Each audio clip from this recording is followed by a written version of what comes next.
அனைவருக்கும் கோபிநாத்தின் அன்பு வணக்கங்கள் நண்பர்களே.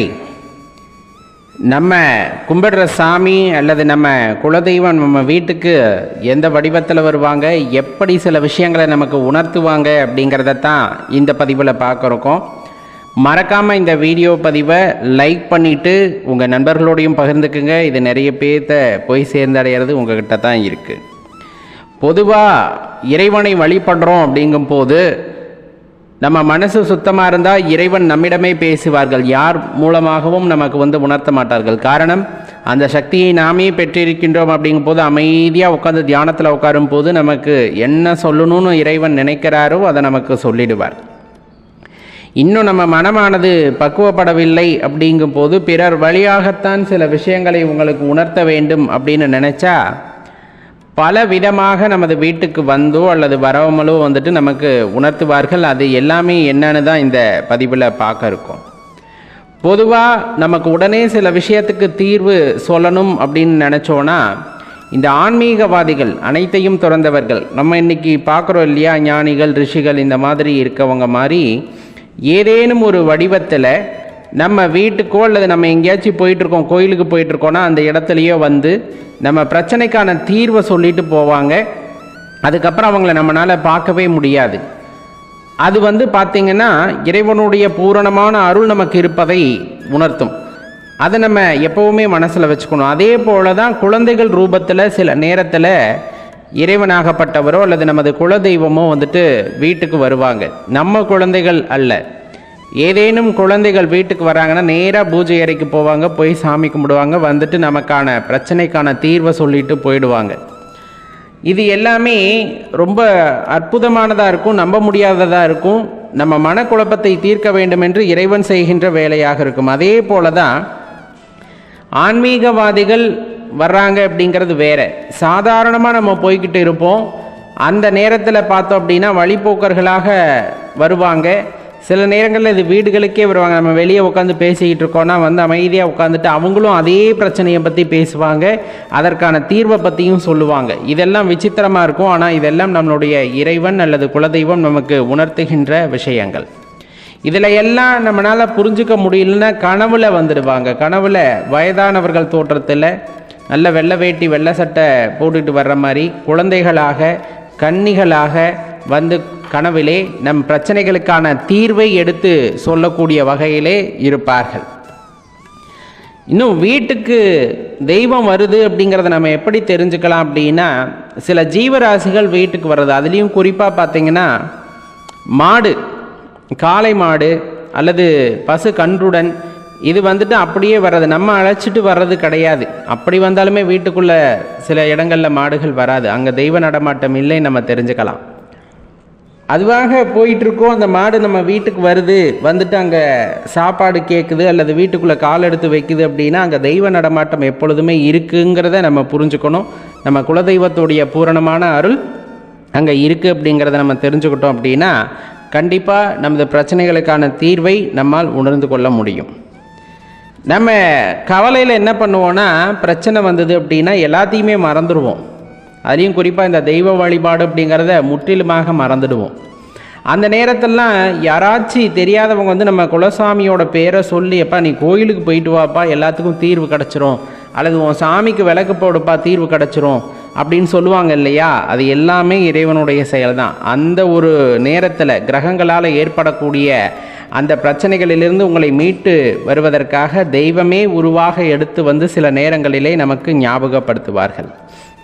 கிராமப்புறங்களெல்லாம் பார்த்திங்கன்னா இந்த குறி சொல்கிறவங்கன்னு வருவாங்க, கூடாங்கியங்கள் வருவாங்க இல்லையா. அவங்க மூலமாக நமது குலதெய்வம் சில நேரத்தில் நம்மக்கிட்ட பேசுவாங்க. என்ன பிரச்சனை இருக்குது, என்ன நடக்க போகுது, நம்ம எப்படி நடந்துக்கணும் அப்படிங்கிறத பேசுவாங்க. அதை கவனிச்சோன்னா சில விஷயங்கள் புரிய வந்துடும். அதே போல் தான் ரொம்ப முக்கியமாக நம்ம கோயிலுக்கு போகணுன்னு நினச்சிருப்போம், போயிருக்க முடியாது, ரொம்ப கஷ்டமான நிலைமையாக இருந்திருக்கும். நம்ம சார்ந்த யாராவது அந்த ஆலயத்திற்கு போயிட்டு அந்த கோவில் பிரசாதத்தை கொண்டு வருவாங்க. குறிப்பாக குலதெய்வ பிரசாதத்தையோ அல்லது நம்ம இஷ்ட தெய்வ பிரசாதத்தையோ கொண்டாந்து நமக்கு கொடுப்பாங்க. நம்ம வீட்டில் இந்த பிரச்சனை இருக்குன்னே அவங்களுக்கு தெரிஞ்சிருக்காது, ஆனால் கொண்டு கொடுப்பாங்க. அந்த பிரசாதத்தை நம்ம எடுத்துக்கும் போது அந்த இறைவனை வந்ததை நம்மால் உணர்ந்து கொள்ள முடியும்.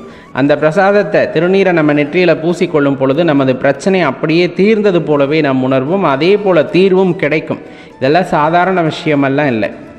சாமி கும்பிட்றோம் அப்படிங்கும் போது ஒரு வாசனை, ஒரு இனம் புரியாத வாசனை வீட்டிலே உண்டாகும். அப்படியெல்லாம் அந்த வாசனை உண்டாகுது. மல்லிகைப்பூ மனமோ சாம்பிராணி மனமோ, சில வீடுகளில் சுருட்டு வாடை அடிக்கும். இந்த மாதிரியெல்லாம் இருக்குது அப்படிங்கும்போது கண்டிப்பாக அந்த தெய்வத்துடைய நடமாட்டம் அங்கே இருக்கிறது அப்படிங்கிறத நம்ம புரிஞ்சுக்க முடியும். இந்த வகையில் நம்மெல்லாம் உணர்ந்துக்கலாம். இந்த மாதிரி நிறைய விஷயங்கள் மூலமாக நம்ம உணர்ந்துக்கிட்டாலும் சில பேர்கிட்ட அசரீரியாகவே அந்த குரல் கேட்கும் அப்படின்னு கேள்விப்பட்டிருக்கோம். நேரடியாகவே இயற்கை அவர்களிடம் பேசுவார்கள் அப்படின்னு. அதன் மூலமாக நம்ம தெரிஞ்சுக்கலாம் இறைவன் அவ்விடத்திற்கு நமக்கு ஏதோ ஒன்றை உணர செய்கின்றார் அப்படின்னு. இப்போ இதெல்லாம் நம்மளுடைய கற்பனை அப்படி இப்படின்னு நீங்கள் நினச்சாலும் அனுபவபூர்வமாக சில பேர் உணர்ந்திருப்பாங்க. அவங்கக்கிட்ட கேட்டிங்கன்னா தெரியும், அவங்களுக்கு பிரச்சனைகளுக்கான தீர்வு அதன் மூலமாக கிடைத்திருக்கும். உங்கள் வாழ்க்கையில் அந்த மாதிரி கிடைத்திருக்குதா அப்படின்னு பாருங்களேன். இந்த மாதிரி உருவங்களில் இன்னும் சில விஷயங்களில் அவங்கவுங்க மனதிற்கு நம்பிக்கை ஏற்றார் போல குலதெய்வமோ அல்லது அவர்கள் வழிபடுகின்ற தெய்வங்களோ காட்சி தந்து அவர்களுடைய பிரச்சனையை தீர்ப்பது உண்மையாகவே நடக்கக்கூடிய ஒரு விஷயம். நம்ம அப்படி செய்து கொண்டு வருகின்றோம் அல்லது அதை உன்னிப்பாக கவனிக்கின்றோம் அப்படின்னா நமக்கு பிரச்சனைக்கான தீர்வு நம்மை சுற்றியே இருப்பதை நாம் உணர்ந்து கொள்வோம். பொதுவாக பார்த்தீங்கன்னா இப்போ நம்ம குலதெய்வ ஆலயத்துக்கு போகிறோன்னு வச்சுக்கோங்க. அங்கேருந்து ஒரு சில பொருட்களை வீட்டிற்கு எடுத்து வரும்போது குலதெய்வத்தை நமது வீட்டிற்கு அழைத்து வர முடியும் அப்படின்னு சொல்லுவாங்க. அப்படி என்னென்ன பொருட்களை சொல்லுவாங்கன்னா, குலதெய்வத்தை கோவிலிருந்து பிடிமண் எடுத்து வருதல் அப்படின்ட்டு சொல்லுவாங்க. அது பொதுவாக நம்ம பங்காளிகள் எல்லாம் சேர்ந்தோ அல்லது தனிநபராகவோ பிடிமண் எடுத்துகிட்டு வீட்டில் வச்சு வழிபடும் போது அந்த தெய்வமானது வீட்டில் ஆவாகனமாகி நமக்கு அருள் புரிவார்கள் அப்படிங்கிறது ஒரு நம்பிக்கை. பிடிமண்ணை எடுத்துகிட்டு நம்மளால் கொண்டு செலுத்த முடியாது அப்படின்னு நினச்சாங்கன்னா எலுமிச்சங்கனியை அங்கேருந்து எடுத்துகிட்டு வருவாங்க. ஆலயத்தில் வேண்டி, அம்மா இதில் நீங்கள் ஆவாகனமாகி நமது வீட்டுக்கு எழுந்தருள வேண்டும் அப்படின்ட்டு எடுத்துகிட்டு வருவாங்க. சில பேர் விரலி மஞ்சள் அதை வைத்து வழிபட்டு விட்டு அந்த விரலி மஞ்சளை வீட்டுக்கு எடுத்துகிட்டு வருவாங்க. சில பேர் வெற்றிலைப்பாக்கு, விரலி மஞ்சள், மஞ்சள் கயிறு இந்த மாதிரி இருக்கிறதெல்லாம் ஆலயத்தில் வைத்து வழிபட்டு விட்டு அங்கிருந்து வீட்டிற்கு எடுத்துகிட்டு வருவாங்க. இந்த மாதிரி ஒவ்வொருவர் ஒவ்வொரு முறையை பயன்படுத்துவாங்க. இதெல்லாம் ஆகர்ஷண சக்தி உடைய பொருட்கள் அப்படிங்கிறனால இதையெல்லாம் எடுத்துகிட்டு வர்றதன் மூலமாக அந்த இறையாற்றல் நமது வீட்டிற்கு வருவாங்க அப்படிங்கிறது அசைக்க முடியாத நம்பிக்கையாக நம்மிடம் தொன்று தொட்டு இருக்கிறது. இதில் குறிப்பாக தெரிந்து கொள்ள வேண்டிய சில சூக்ஷமங்களும் எப்பொழுதுமே இருந்து கொண்டு தான் இருக்கிறது. இதையெல்லாம் நமது முன்னோர்கள் வழிகாட்டியது. இவ்வாறு அழைக்கும் பொழுது இறைவன் நமது வீட்டிற்கு வருவாங்க அப்படின்னு. சில நேரங்களில் ஒரு குழப்பம் எப்பொழுதுமே மனசுக்குள்ளே இருக்கும். இப்போ நம்ம எடுத்துகிட்டு வர்றோம் அப்படின்ட்டு இருக்கு இல்லையா, பிடிமண் எடுத்துகிட்டு வர்றீங்க, இல்லை நம்ம சொன்ன பொருட்களில் ஏதாவது ஒன்றை அங்கிருந்து எடுத்துகிட்டு வர்றதன் மூலமாக நம்ம பாவனை செய்கின்றோம், இறைவனை அழைத்து வருவதாக பாவனை செய்கின்றோம் என்று வைத்து கொள்ளுங்கள். இறைவன் வருகிறார், ஆவாகனமாகிறார், வீட்டிலே நிலைநிற்கிறார் அப்படின்ட்டு வைத்து கொண்டோமானால் நம்ம இங்கே வழிபாட்டை செய்ய ஆரம்பிக்கின்றோம். ஆனால் இது சில பேருக்கு பலித்தமாவது இல்லை அப்படிங்கிற குழப்பமும் இருக்கும். நம்ம எல்லாமே எடுத்துகிட்டு வந்தாச்சு, எல்லார் சொன்னதையும் பின்பற்றியாச்சு, ஆனால் எங்களுக்கு இது எதுவுமே பலித்தமாகலை அப்படிங்கிறவங்களும் கட்டாயம் இருப்பாங்க. ஒரு விஷயத்தை தெளிவாக தெரிந்து கொள்ள வேண்டும். மனதில் ஒரு சின்ன சலனம் இருந்தாலும், மனதில் சின்ன சலனம் இருந்தாலும் இது நடக்குமா நடக்காதா, அல்லது இப்போ நம்ம செய்கிற இந்த வேண்டுதலானது நிறைவேறுமா நிறைவேறாதா அப்படிங்கிற அந்த ஒரு மனக்குழப்பத்திடம் நாம் எது செய்தாலும் அது சாத்தியமாகாது. நல்லா தெரிஞ்சுக்குங்க. இது ஒரு அசைக்க முடியாத உண்மை. முழு மனதுடன் செய்கின்ற வழிபாட்டிற்கு எப்பொழுதுமே பலன் உண்டு அப்படிங்கிறத தெரிஞ்சுக்குங்க. இப்போ இந்த பொருட்களை எல்லாம் நாம் ஆலயத்திலிருந்து எடுத்து வருகிறோம். இன்னும் திருநீர் வாங்கிட்டு வர்றது, குங்குமம் வாங்கிட்டு வர்றது, இந்த மாதிரி நிறைய ஆகர்ஷண பொருட்களை அங்கிருந்து எடுத்து வருவதன் மூலமாக இறையாற்றலை நமது வீட்டிற்கு வரவேற்று வீட்டிலே அமர வைக்கின்றோம் அப்படின்னா, வழிபாடு செய்கிறோம் அப்படின்னா உத்தமமான விஷயம், மாற்றுக்கருத்தே இல்லை. ஆனால் ஒரு சூக்ஷமத்தை தெரிந்து கொள்ளுங்கள். மனதில் சஞ்சலம் இருக்கக்கூடாது அப்படின்னு சொல்லிட்டோம். இப்போ சில பேத்துக்கு அது பலித்தமாகலை அப்படிங்கிற அந்த குறையும் இருக்கும். இதில் என்ன ஒரு விஷயம்னா, இறைவனை கட்டிவிடுகிறார்கள் அப்படிங்கிற மாதிரியான விஷயங்கள் எல்லாம் நிறைய சொல்லுவாங்க. எங்கள் குலதெய்வத்தை கட்டி வச்சுட்டாங்க, வீட்டுக்கு வர விடாமல் கட்டி வச்சுட்டாங்க, அதனால் எங்கள் வீட்டில் தெய்வம் இல்லை அப்படின்லாம் சொல்கிறாங்க இல்லையா.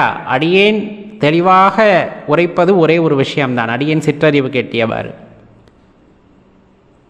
குலதெய்வத்தையோ தெய்வத்தையோ எந்த ஒரு எதிர்மறை சக்தியாலும் கட்ட முடியாது. எதிர்மறை சக்தியாலும் கட்ட முடியாது. நமக்கு வந்துட்டு நிறைய மாயாஜாலங்களை சொல்லுவாங்க, இப்படி கட்டிட்டாங்க அப்படி கட்டிட்டாங்க. உண்மையாகவே நீங்கள் அழுது வருந்தி அழைத்தீர்கள் என்றால், அப்படியே கட்டியிருந்தாலும், அடியேன் சொல்வது கட்ட முடியாது, அப்படியே கட்டியிருந்தாலும் நீங்கள் வருந்தி அழைக்கின்ற அழைப்பிற்கு இறைவன் செவிமடுப்பார். அந்த குலதெய்வமாகப்பட்டவர்கள் இறங்கி அக்கட்டை உடைத்து வருவார்கள். அக்கட்டை உடைத்து வருவார்கள். அதில் எந்த மாற்று கருத்தும் கொள்ளாதீங்க. எல்லாமே ஒரு சில காலம்தான். சிலர் அந்த அறியாத நிலை புரியாத நிலையில் யாருக்காச்சும் ஏதாச்சும் செய்யணும் அப்படின்னு நினச்சிக்கிட்டு தவறான பாதையில் செல்றவங்க, அப்படி ஒரு வேளை உங்களுக்கு எதிராக எதுவும் செய்திருந்தாலுமே கூட குலதெய்வத்தின் ஆற்றலின் முன்னால் அது ஒன்றுமே செயல்படாது. நம்ம மனதில் ஒரு உறுத்தல் வந்துடும். யாராச்சும் சொல்லிடுவாங்க இல்லையா, உங்கள் குலதெய்வத்தை கட்டிட்டாங்க, உங்களுக்கு பேசலைன்னு சொல்லிட்டா அதே உங்களுக்கு பெரிய பாதிப்பை ஏற்படுத்தும். அவங்க கட்டியிருக்கவே மாட்டாங்க, யாராச்சும் ஒருத்தர் போகிற போக்கில் ஒரு வார்த்தையை விட்டுட்டா, நமக்கு குலதெய்வம் பேசலைங்கிறது மனசில் உளுந்துருச்சுனாலே நம்மளால் அதிலிருந்தே மீண்டு வர முடியாது. உண்மையாகவே உங்களுக்கு யாருமே எதிர்மறை சக்திகளை ஏவி விடாமல் கூட இருந்திருப்பாங்க. இந்த மாதிரி சில விஷயங்களை மனதுக்குள்ளே போட்டுக்கிட்டோம் அப்படின்னா அதிலிருந்தே மீண்டு வர முடியாது. அதே பல பிரச்சனைகளை நமக்கு கொண்டு வரும். தெளிவாக தெரிஞ்சுக்குங்க, குலதெய்வம் நம்முடன் தான் இருக்கிறார்கள் என்ற நம்பிக்கை முதலில் வேண்டும். அனுதினமும் அவர்களை பிரார்த்தனை செய்ய வேண்டும். குறைஞ்சது ஒரு 108 முறையாவது ஜபித்து வாருங்கள். இன்னும் ஒரு 5 நிமிஷம் கடவுளுக்காக நம்ம நேரம் செலவிட முடியாத 5 நிமிஷம் ஒரு 108 முறை உங்கள் குலதெய்வ மந்திரத்தை சொல்வதற்கு முடியவில்லை என்றால், அப்புறம் இறைவனுக்காக நாம் நேரம் ஒதுக்கலை அப்படிங்கும் போது நாம் இறைவனிடமிருந்து என்ன எதிர்பார்க்க முடியும்? நான் திருப்பவும் சொல்கிறேன், கொடுத்து வாங்கலல்ல இறைவனிடம் வைக்கின்ற வேண்டுதல். அதெல்லாம் அடியனுக்கு எப்பவுமே அந்த உடன்பாடும் கிடையாது. நான் இதை கொடுக்குறேன் அதை கொடுங்க அப்படிங்கிறதெல்லாம் உடன்பாடும் கிடையாது. நம்ம நினச்சிக்கிறோம் இல்லையா, நமக்கு பேசலை, நமக்கு யாரோ ஏதோ பண்ணி வச்சுட்டாங்க அப்படின்ட்டு. பொதுவாக தெரிந்து கொள்ள வேண்டிய விஷயம், முதலில் குலதெய்வத்தின் மீது உங்களுக்கு நம்பிக்கை இருக்கணும். யார் எது செஞ்சாலும் குலதெய்வம் எனக்கு பேசும், என் கூட இருந்து பேசுவாங்க அப்படிங்கிற அந்த ஒரு நம்பிக்கை உங்கள் மனசில் இருந்தது அப்படின்னா கண்டிப்பாக அந்த குலதெய்வம் உங்களுக்கு பேசுவார்கள். யார் எது செஞ்சாலும் சரி.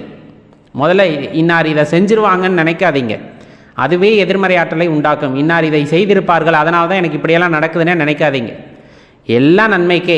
ஏதோ ஒரு கர்மத்தின் காரணமாக எனக்கு நடக்கிறது, எனது குலதெய்வத்தின் அருள் பூரணமாக எனக்கு இருக்கிறது, நான் இதிலிருந்து மீண்டு வருவேன் அப்படிங்கிற அந்த உறுதிப்பாடு உங்களுக்குள்ளே இருந்தது அப்படிங்கிற பட்சத்தில் கண்டிப்பாக அதிலிருந்து உங்களால் மீண்டு வர முடியும். தெளிவாக தெரிஞ்சுக்குங்க.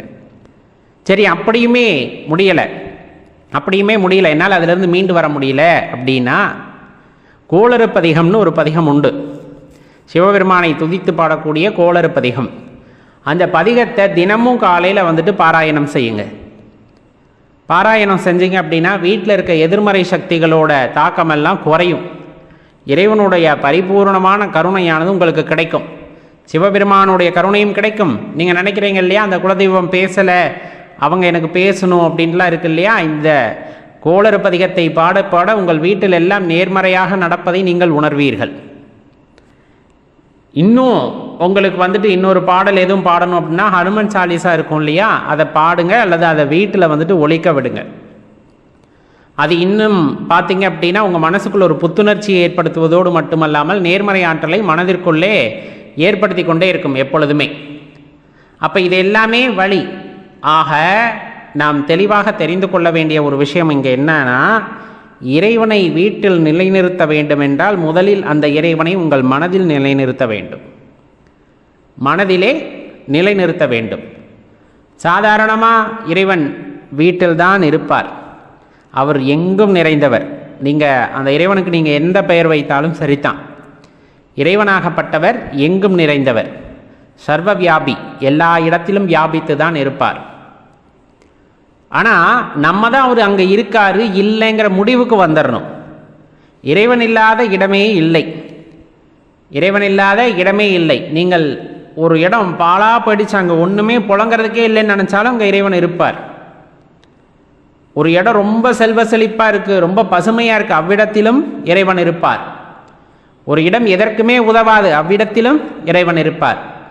நாம் பார்க்கின்ற பார்வையில் தெளிவு இருந்தால் எல்லா இடங்களிலும் இறைவனை காண முடியும். நாம் பார்க்கின்ற பார்வையில் குறைபாடு இருக்கிறது என்றால் ஆலயத்தில் கூட உங்களால் இறைவனை காண முடியாது. மனதில் காண்பது அதற்கு மேற்பட்டது. ஆலயத்தில் சென்றால் கூட உங்களால் அங்கு இறைவனை காண முடியாது.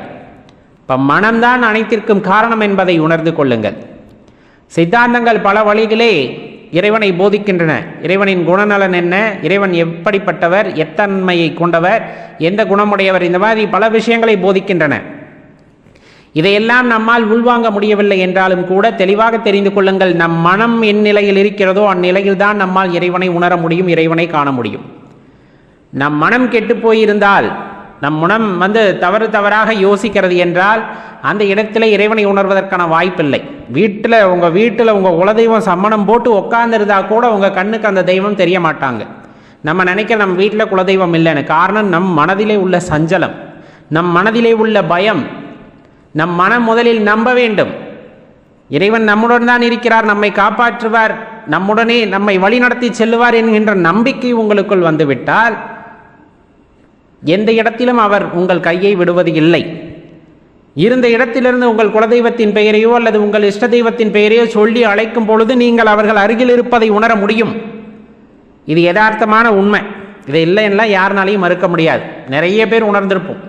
ரொம்ப திக்கற்ற சூழ்நிலை, அதுக்கு மேலே எதுவுமே வழி இல்லைங்கிறப்ப உங்களோட இஷ்ட தெய்வத்தோட பேரவோ குலதெய்வத்தை பேரவோ ரொம்ப சத்தமாக நம்மளை அறியாமல் கூப்பிட்டுருப்போம். அந்த நேரத்தில் ஒரு ஆற்றல் நமக்குள்ளே எழுந்திருக்கும். அருகாமையிலிருந்து தோளில் கை போட்டு நான் இருக்கேன் அப்படிங்கிற தட்டி கொடுத்த மாதிரி அந்த உணர்வு ஏற்பட்டிருக்கும். அரவணைத்தது போன்ற ஒரு உணர்வு ஏற்பட்டிருக்கும். காரணம், இறைவன் உங்களுடனே உங்களுள் தான் இருக்கிறார். அந்த உண்மையை உணர்ந்து கொள்ளுதல் வேண்டும். அவ்வாறு உணர்ந்து கொண்டால் எல்லாம் சாத்தியமே. இந்த பொருட்களை எடுத்து வருவதால் மட்டும் இறைவன் வந்து விடுவார் என்பதோ நிலை பெற்று விடுவார் என்பதோ இல்லை. அப்பொருட்களை நீங்கள் எடுத்து வந்தாலும் மனதில் தூய்மை இல்லை, மனதில் சஞ்சலம் அப்படிங்கிறது இருக்கு, மனதில் ஒரு குழப்பம் என்பது இருக்கிறது என்றால் இறைவன் வந்தாலும் வரவில்லை என்ற உணர்வு தான் உங்களுக்கு வரும். படுகின்ற கஷ்டத்திற்கும் இறைவனுக்கும் என்ன சம்பந்தம்? நாம் செய்த கர்மத்தின் விளைவாக நாம் அனுபவிக்கின்ற சில வினைகளை அனுபவித்தே ஆக வேண்டும். அதில் ரொம்ப பிரச்சனைகள் வராமல் காப்பது குலதெய்வம். அதற்குன்னு நம்ம செய்த கர்மாக்கள் யாவையும் அனுபவிக்காமலே போக முடியுமானா அது காலத்திற்கு எதிரானது, கால நியதிக்கு எதிரானது. கொண்டு வந்த கர்மாவை கழித்தாக வேண்டும். அதிலே நமக்கு பெரிய பிரச்சனைகள் வராமல் காப்பது குலதெய்வத்தின் பொறுப்பு. தெய்வ சக்தி உங்களுக்கு கிடைக்கிறது அல்லது அந்த உணர்வு உங்களுக்கு ஏற்படுகிறது, தெய்வத்தின் அனுகிரகம் உங்களுக்கு கிடைக்கிறது. அந்த மாதிரியான ஒரு நல்ல நிலைகள் எல்லாம் நீங்கள் அடைகிறீர்கள். அப்படிங்கும்போது சில விஷயங்களை செய்யக்கூடாது. அது என்ன அப்படின்னு நம்ம பார்க்குறோம். மறக்காமல் இந்த பதிவை லைக் பண்ணிவிட்டு உங்கள் நண்பர்களோட பகிர்ந்துக்குங்க. நம்ம சேனலுக்கு முதன்முறையாக வரவங்களாக இருந்தால் மறக்காமல் சப்ஸ்கிரைப் பட்டனையும் பக்கத்தில் இருக்க பெல் ஐக்கானையும் ப்ரெஸ் பண்ணிக்குங்க. ஆன்மீக சக்தி, பிரபஞ்ச சக்தி அல்லது தெய்வ சக்தி, தெய்வத்தின் ஆற்றல் எப்படி சொன்னாலும் அது எல்லாம் ஒரே ஒரு பூரண பொருளை குறிப்பது. இப்போ அந்த பூரண பொருளுடன் நமக்கு ஒரு தொடர்பு ஏற்படுகிறது, இந்த பிரபஞ்சத்தில் இருக்கின்ற அந்த அதீத சக்தியானது நம்மை தொடர்பு கொள்கிறது. அப்படிங்கும்போது அது எல்லாத்துக்கும் வாய்க்கப்பெறுவதில்லை. அது பல வழிகளில் நம்மால் உணர்ந்து கொள்ள முடியும். நிறைய விஷயங்களை வைத்து நம்ம அறிந்து கொள்ள முடியும். நம்ம முந்தைய பதிவுகளில் அதை பற்றி பார்த்துருக்கோம். இப்போ அந்த தெய்வ சக்தியானது உங்களிடம் வந்துவிட்டது, உங்களால் அதை உணர முடிகிறது. அப்படிங்கும்போது எப்போவுமே நம்ம தீர்மானித்து விடக்கூடாது. நம்ம தான் இந்த உலகத்தில் சிறந்தவங்க, நம்மோட இந்த பிரபஞ்சம் தொடர்பு கொள்கிறது, தெய்வ சக்தியானது நம்முடன் உரையாடுகிறது அல்லது நமக்கு ஏதோ செய்திகளை சொல்கிறது. அப்படிங்கும்போது நான் தான் அப்படிங்கிற அந்த கர்வம், அகங்காரம் தலைக்கு ஏறிவிடக்கூடாது. எப்போவுமே தெளிவாக நினச்சிக்குங்க, அந்த பிரபஞ்சமானது ஒருவருடன் மட்டும் தொடர்பு கொள்வது அல்ல. உண்மையாகவே தன்னை உணர வேண்டும் என்ற அந்த ஆவல் உடைய அனைவருடனும் அது தொடர்பு கொள்ளும் வல்லமை பெற்றது. அதீத தெய்வ சக்தி அல்லவா. அதனால் ஒரே நேரத்தில் பல நபர்களுடன் தொடர்பு கொள்ளக்கூடிய ஆற்றல் உடையவர்கள் அந்த தெய்வ சக்தி. அப்படி இருக்கும்போது நான் மட்டும்தான் அப்படிங்கிற மாதிரியான எண்ணம் வந்து விடக்கூடாது. ரொம்ப முக்கியமான விஷயம். அந்த ஆற்றல் எல்லாம் எனக்கு கிடைத்து விட்டது அப்படிங்கிற பெயரில் வந்து நீங்கள் உங்கள் உணர்ச்சிகளை வந்து மற்றவர்களிடம் வெளிப்படையாக காட்டக்கூடாது. நான் இவ்வளவு சக்தி வாய்ந்தவனாக மாறிவிட்டேன், எனக்கு இப்படியெல்லாம் நல்லது நடக்குது, நான் தெய்வத்துக்கு ரொம்ப பிடித்தவர்கள் அப்படிங்கிற மாதிரியான அந்த ஒரு வெளிப்பாட்டை வந்து எப்போவுமே காட்டிடாதீங்க. அது நல்லதுக்கு இல்லை. அதே போல் உங்கள் வாழ்க்கையில் கடந்த காலத்தில் ஏதாவது கசப்பான சம்பவங்கள் நடந்திருக்கு அப்படிங்கும் போதோ அல்லது எதிர்காலத்தில் இது நடக்க வேண்டும் அப்படிங்கும் போதோ அந்த தெய்வசக்தி துணை கொண்டு நாம் எதுவும் தவறாக செய்துவிடவும் கூடாது. ரொம்ப முக்கியமான விஷயம். கிடைத்திருக்கின்ற அந்த அற்புத சக்தியை நம்மை உணர்வதற்கு பயன்படுத்த வேண்டுமே தவிர நமக்கு பிடிக்காதவர்களையோ அல்லது பிடிக்காதவைகளையோ பாதிக்கும் வகையில் எதையும் செய்ய வேண்டும் என்ற நினைப்பு கூட நம்மிடம் இருக்கக்கூடாது. மற்றவர்களுடன் எப்போவுமே ஒப்பிடாதீங்க. எப்போவுமே குரு வழியில் வர்றவங்களுக்கு நல்லா தெரியும், நம்மோட சக்தி மற்றவர்களோட சக்திக்கு இணையாகாது. அவர்கள் செய்த சாதகத்தின் அந்த பொருட்டாக அல்லது அவர்களுடைய கடின உழைப்பின் காரணமாக அவர்களுக்கு கிடைக்கின்ற ஆற்றலானது உங்களை விட அதிகமாக இருந்திருக்கலாம், உங்களை விட சற்று குறைவாகவும் இருந்திருக்கலாம். அதற்காக அந்த இடத்தில் ஒப்புமை அப்படிங்கிற ஒரு விஷயம் எப்போவுமே தவறானது. அந்த ஒப்புமை இருக்கிறது அப்படிங்கும்போது கண்டிப்பாக நம்ம பெற்ற அந்த ஆற்றலுக்கான மதிப்பே இல்லாமல் போயிடும். ஏன்னா உங்களோட அந்த உத்வேகம், உங்களோட அந்த அர்ப்பணிப்பின் காரணமாக கிடைத்த ஆற்றலை நீங்கள் அந்த இடத்துல ரொம்ப தாழ்மையாக நினைத்து விடுவது அப்படிங்கிறது அந்த ஆற்றலுக்கே ஒரு ஒழுக்காக மாறிவிடும். அதனால்தான் அது வந்துட்டு எப்போவுமே மற்றவங்களோட ஒப்பிட்டு பார்க்காதீங்க. தெய்வ சக்தி உங்களுடன் கிடைக்கிறது அப்படிங்கும்போது அதை மென்மேலும் எப்படி மெருகூட்டி கொள்வது அப்படிங்கிறதான் நம்ம பார்க்கணுமே தவிர மற்றவங்களோட ஒப்பிட்டு பார்க்கக்கூடாது. அப்படி ஒப்பிட்டாலே எல்லாமே போயிடுச்சு அப்படின்னு நினச்சிக்கோங்க. அதுதான் ரொம்ப முக்கியம். அதே போல் இதை பொறுத்தளவு பொறுமை அப்படிங்கிறது ரொம்ப அவசியம்.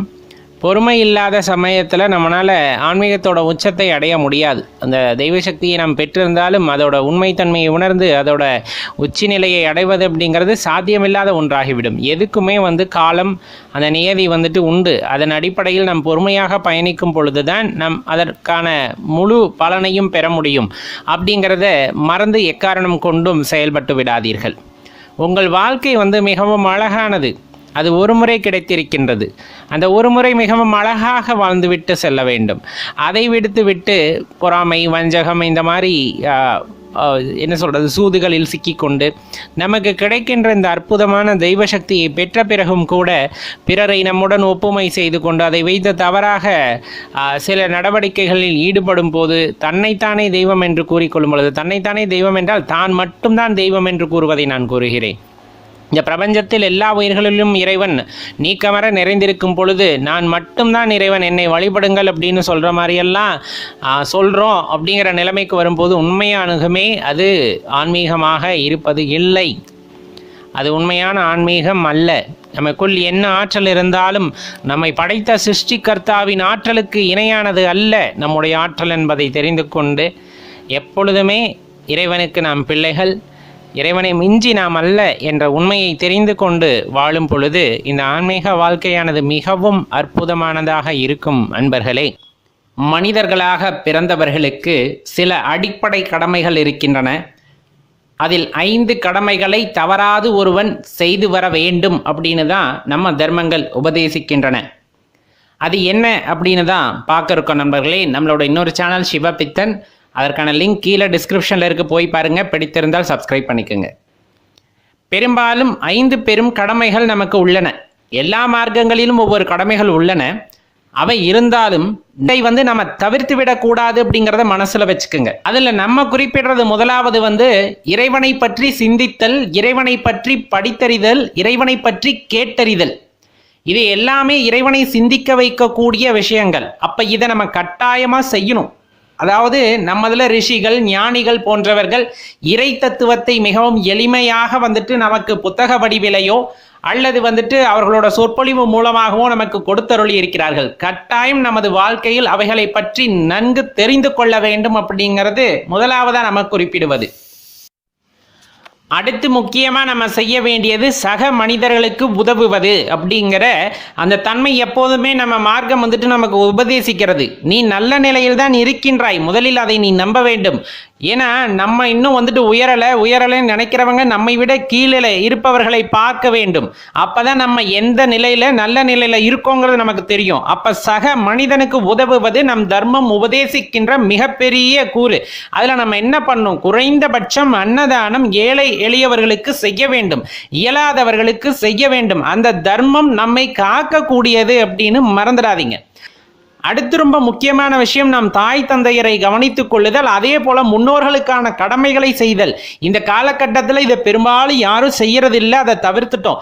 தயவு செய்து உங்களிடம் கேட்டுக்கொள்வது ஒரே ஒரு விஷயம், பெற்றவர்களை எந்த காலத்திலும் கைவிட்டு விடாதீர்கள், அது பெரிய தோஷத்தை உண்டாக்கிவிடும்.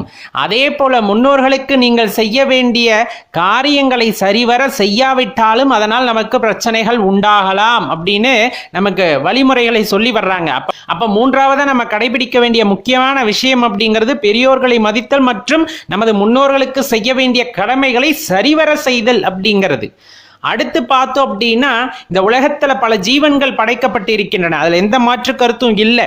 அதுல முடியாத காக்கை குருவிக்கு, நாய்களுக்கு, இந்த மாதிரி உயிரினங்களுக்கு நம்மால் இயன்றதை கொடுக்க வேண்டும். அதாவது காலையில் எந்திரிச்சமே காக்காய்க்கு ஒருபடி சாப்பாடு, சாயந்தர நேரத்துல நாய்க்கு கொஞ்சம் சாப்பாடு, அப்பப்ப இந்த குருவிகளுக்கெல்லாம் கொஞ்சம் தண்ணீர் வைக்கிறது, அல்லது எதுக்காவது தானியங்கள் கொடுக்கறது, இதெல்லாம் மாபெரிய புண்ணியம். அதாவது எனக்கு இருக்க கர்மாவை கழித்து கொள்ள வேண்டும்னு ஊரு ஃபுல்லா போய் கோவிலா போறோம், ரொம்ப முக்கியம்தான், இல்லைன்னா சொல்ல. கோவிலுக்கு போகும்போது நம்மளோட புண்ணியங்கள் அதிகரிக்கின்றன.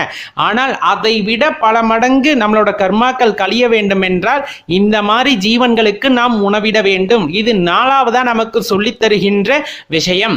5வது மிகப்பெரிய கடமை, ஆலயங்களுக்கு செல்ல வேண்டும். ஆலயங்களுக்கு செல்கின்றோம் என்ற போது அங்கு இறைவனுக்கு நம்மால் முடிந்ததை செய்ய வேண்டும். குறைந்தபட்சம் ஒரு சூட தீபாராதனை எண்ணெய் வாங்கி கோயிலுக்கு கொடுக்கறது, அந்த கோவில் அழியாம பார்த்துக்கிறது, இந்த மாதிரி செயல்களில் நாம் ஈடுபடும் போது கட்டாயமாக நமது வாழ்க்கையில் நல்ல முன்னேற்றம் ஏற்படும். நல்ல திரும்ப ஞாபகம் வச்சுக்கோங்க, 50 கடமைகளாகவே இதை நாம் கொள்ளலாம். இந்த 50 கடமைகளையும் முறையாக கடைபிடித்து வந்தால் அவர்கள் மேன்மக்கள் அப்படின்ட்டே நம்ம குறிப்பிடலாம். நண்பர்களே, உங்கள் வாழ்க்கையிலும் இதை கடைபிடித்து வாருங்கள். மறக்காம இதை உங்க நண்பர்களுக்கும் தெரியப்படுத்தி அவர்களையும் உயர்ந்த மனிதராக மாற்றுவதற்கு உதவுங்கள். நன்றி, வணக்கம். நம்ம சேனலோட முந்தைய பதிவுகளை பார்க்கறதுக்கு கீழே வீடியோ டிஸ்கிரிப்ஷனில் அதற்கான லிங்க் எல்லாம் கொடுத்துருக்கோம், போய் பார்த்து மகிழுங்கள். நம்ம தமிழ் நம்ம சேனல். இந்த வீடியோவை லைக் பண்ணுங்க, ஷேர் பண்ணுங்க, கமெண்ட் பண்ணுங்க.